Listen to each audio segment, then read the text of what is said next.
It's 8:32, OTB AM, live in association with Gillette. Good morning. Start with Gillette, giving you the confidence to tackle the day ahead. I'm delighted to say Mike Carlson is with us now after Wildcard weekend, which was relatively wild.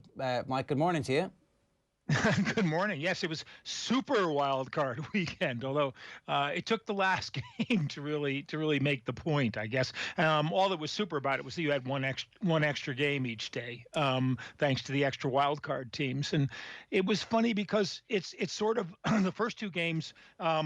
On Saturday and Sunday sort of followed a pattern where the first games were really good and balanced and interesting, and the second games were really kind of struggles for the teams to get where they were going to go, and someone had to win it. And then the third games were really the fascinating ones with the big stories. Yeah, so let's start.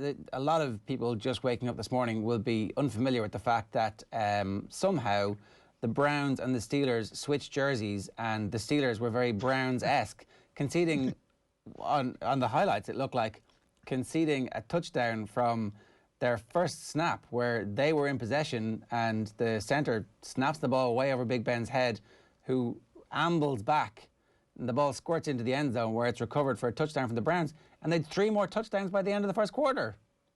Yeah, that was one of those good ones where at 28-0 in the first quarter, I decided to go to bed thinking to myself, I'm either going to get a decent night's sleep or I'm going to miss the greatest comeback in playoff history. But it didn't look like a comeback was on the cards. You remember that Super Bowl in New York City with Denver and Baltimore, where Denver's first play from scrimmage, they snapped it over Peyton Manning's head, and you said Ben ambled back. Peyton creaked back trying to get it, and it was all downhill from there.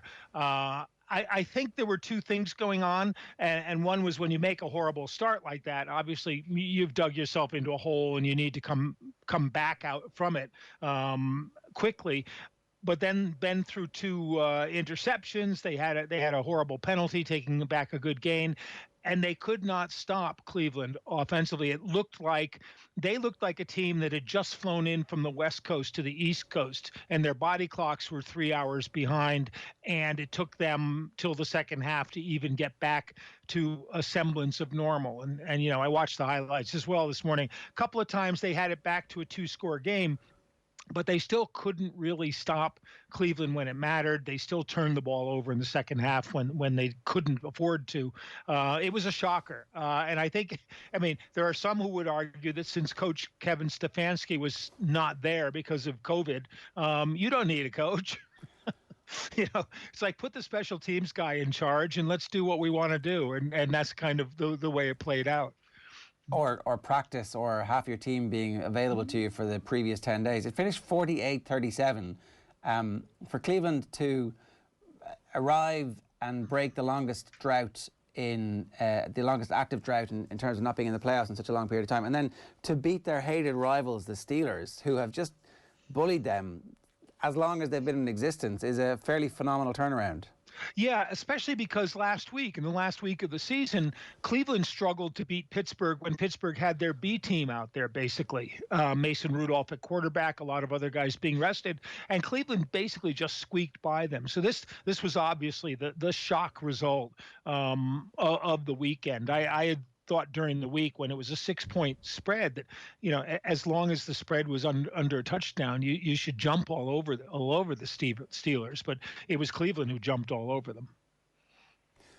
For a losing franchise like Cleveland to get to the point where they're now a live contender who nobody really wants to face, what's happened? How did they get to this point? Because people will have seen the Believeland documentary. We were talking about it in the build-up. Obviously, the basketball team have finally broken the city's constant losing streak, and I don't know if there's any connection or symbiosis or whatever, but somehow the football team is finally capable of winning these games. Yeah, I mean, they accumulated. You remember they had a couple of really bad years where the management was accumulating draft picks. Then they fired the management and brought in new management. But they've used those picks well. There's quite a bit of talent on this team. They've got a good offensive line. Nick Chubb and Kareem Hunt, who they picked up when the Chiefs cut him, and that writes the scenario for because they visit the Chiefs next Sunday. It'll be Kareem Hunt Bowl. defensively they've got Garrett, who's one of the best pass rushers in the league, and a couple of other really talented guys. So they're a solid team, and I think they made a very smart move last year to bring in Kevin Stefanski from the Vikings, because he fits exactly what you need Baker Mayfield, their quarterback, to do in order to win. He's a guy who believes in play action, a play action offense. He's got the 2 running backs, so he can run play action. He can move Mayfield around. And Mayfield had a kind of roller coaster season. When he's been good, he's been very, very good. And it wasn't the case that he was that good yesterday, but Jarvis Landry ran over Pittsburgh. Nick Chubb ran over Pittsburgh. Kareem Hunt ran over Pittsburgh. The Steelers just weren't tackling and all. But Stefanski's a good match for that team. And I'm not sure that the Chiefs are all that worried about them, but it'll be an interesting game when they go to Arrowhead next week. We were talking about Lamar Jackson earlier, Mike, and this sort of culture war that exists around him, and the relief that seemed to pour out from social media last night that he actually got the job done, that he didn't go 0-3 in the playoffs because of all the hot takes that would have been incoming about this guy. Did you feel that sense of relief as well? Yeah, I think anybody would when you saw him interviewed. He even brought it up, even though the reporter interviewing him said something like, the framing of the game was a what would she say? It was a battle. It was a battle between you and Derrick Henry, and he said, no, it wasn't. That's not the way the game works. He said, oh, but that's the way it was framed, and he didn't know what to say.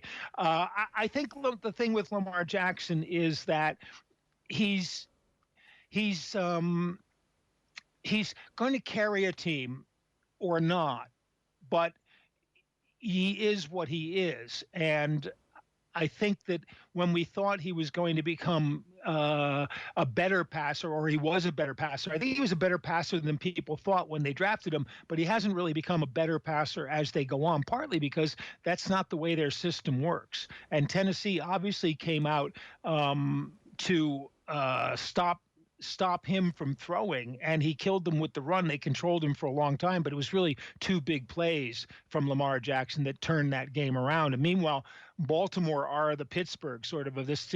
They're what Pittsburgh want to be, because they can run the ball. They ran it pretty well, and they can play defense, which Pittsburgh forgot to do on Sunday. And they basically decided, with their defense, we're going to stop Derrick Henry. We're going to sell out to stop Derrick Henry, and we're going to play Tennessee's receivers man to man. And okay, if you can beat us that way, go ahead and do it. And Marlon Humphrey and Marcus Peters had outstanding games in basically man coverage against Corey Davis, who went out hurt, but more importantly, AJ Brown, who's one of the best young receivers in the game, and that kind of took most of Tennessee's offense out of it. If they were going to win, it was going to be with Ryan Tannehill being Lamar Jackson, and he's not Lamar Jackson. It's the Ravens at the Bills next week, and it's the Rams at the Packers on Saturday. Before I ask you about Aaron Rodgers and the Packers and the gap between the 2 first seeds and the rest of these teams, for Buffalo as well, their performance was decent, not as amazing as it has been, but this is the playoffs, and I suspect that there was probably an institutional fear and hangover going on there a little bit that added to the psychological barriers they had to overcome for their game. Yeah, and the other factor in that game is that Indianapolis is a better team than people think. I mean, they were 11-5. They don't get a whole lot of credit for it. And if Frank Reich, for some reason hadn't decided to be Doug Peterson, that game might have been a little bit closer than it was.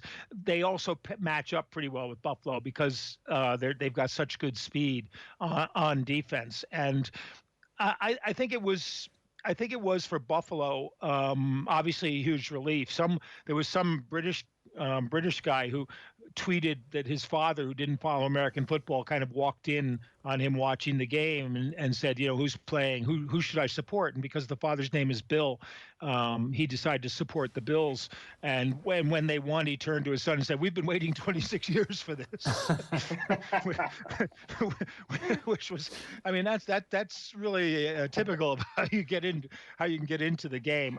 The one thing that worries you about the Bills basically was that they weren't able to run the ball. very well on Indianapolis, and they turned into the Steelers in a way because they were using short passes to the backs to make up for that lack of a run game. But they have Stephon Diggs. Cole Beasley had a really great game.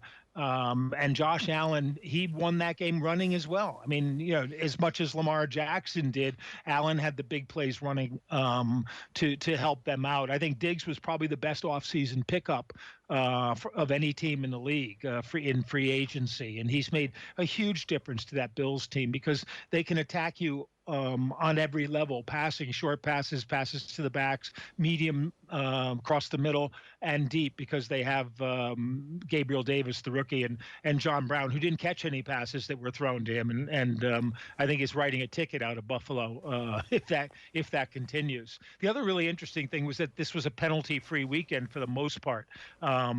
That they just weren't calling a lot of penalties unless you were Seattle in this weekend. What about Tom Brady and how well his team and his accoutrement of stars played? They played well enough, didn't they? And the big story of that game, and what most of us were looking and saying, well, Washington's in there with a shot because their one good skill on that team is rushing the passer, and that's Tom Brady's weakness. If you do it correctly, if you can pressure him with only 4 and have enough guys back to make him take the extra time to decide where he's going to go, you can win. Chase Young had a very quiet day for Washington. I think his highlight was basically pointing out Taylor Heineke's name on the back of his jersey when Heineke had that tremendous 4-yard dive for a touchdown. And Leonard Fournette came up for the first time since he joined Tampa Bay, one of the big names.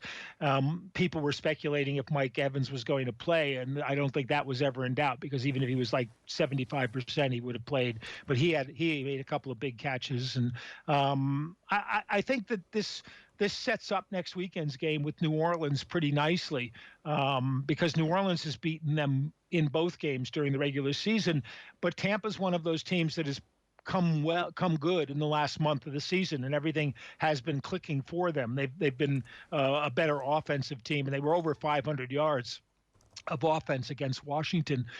So in this the last month of the season, they have become what they were supposed to be. And sure, Tom Brady's 42, but nowadays, George Blanda was smoking and drinking.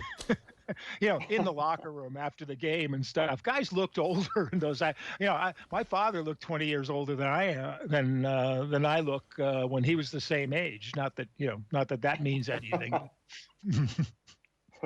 Sorry, I thought you were making the point that your father looked older than you in general terms, which I thought would have been a pretty normal thing to say anyway. Yeah, he always did. Yeah. Have you seen, finally, Mike, have you seen anything to suggest that there is going to be anything but a Green Bay against Kansas City Super Bowl?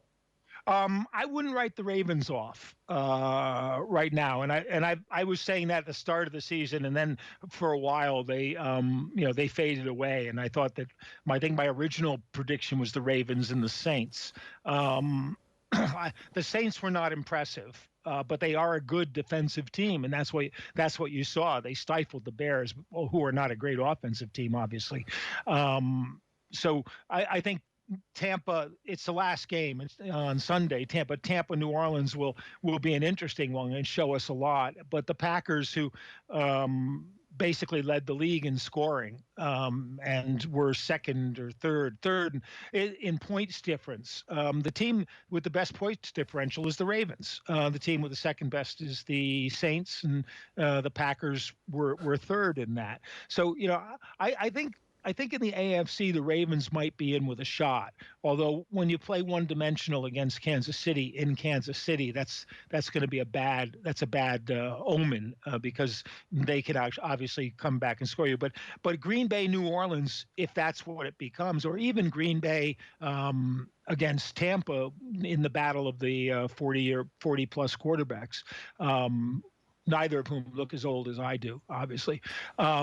But that would be a really good one. And the Saints, I think, are a better team defensively than Green Bay. But Green Bay is a better team offensively because of Aaron Rodgers, and because I think Zach Taylor doesn't get enough credit for going 13-3 2 years in a row with the same kind of team that Mike McCarthy had, and couldn't make get more than 10 wins. It's a real accomplishment, and I wouldn't want to be going up to Green Bay even with no fans there.